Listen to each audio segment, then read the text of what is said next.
It's easy to add a completely separate login for different members of your team. This way you can only give them access to the features and assets that you want them to be able to access. To do this, in the top navigation, click on the top right button and select Workspace Users. Then click Add New. You're going to enter the name,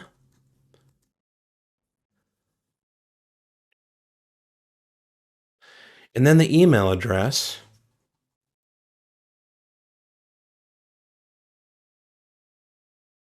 of the person that you want to invite. Next, you're going to decide what type of a user they are going to be. Then our system is going to be sending them an email inviting them to set up the rest of their user account. So what I want to do is show you the different ways. You can make them an admin, which is the simplest way. This way, they just basically get access to everything, except they will not be able to access anything to do with your account, like changing the billing or information like that.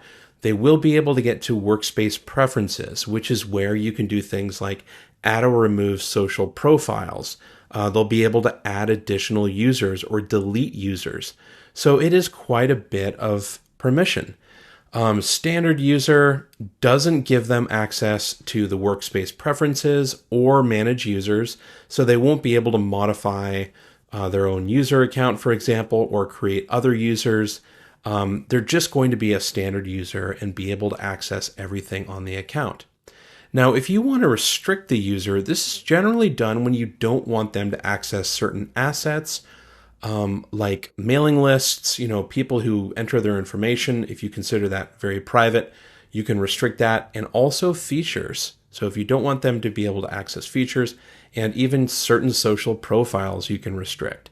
So when you click restricted user, you get quite a few options here, and you can really tailor exactly what you want them to be able to access.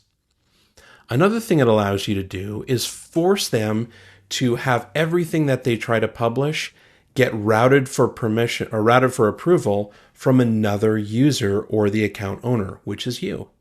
So if you disable a bunch of these other features, they literally will not appear when they log in. For example, the AI writer, they would not be able to see in the left navigation if your plan allows for an AI writer.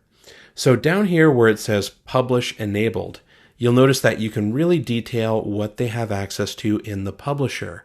You can restrict social profiles by clicking here and just selecting which one you don't want them to access. Maybe your group is something that only your legal team is able to add to, depending on your industry. So you might have this in here. And when this is in here, this particular user, when they log in, they will not be able to see this particular profile. So access customer information, you can disable that so they can't see the sensitive information. If somebody enters your viral sweepstakes and you ask them a lot of detailed information, they won't be able to access that information if this is switched off. So the invitation email simply says, please complete the setup of your user profile. And you can even change this as well. But by default, we're going to say we have added you as a user on our social media management app. Please click here to create a password.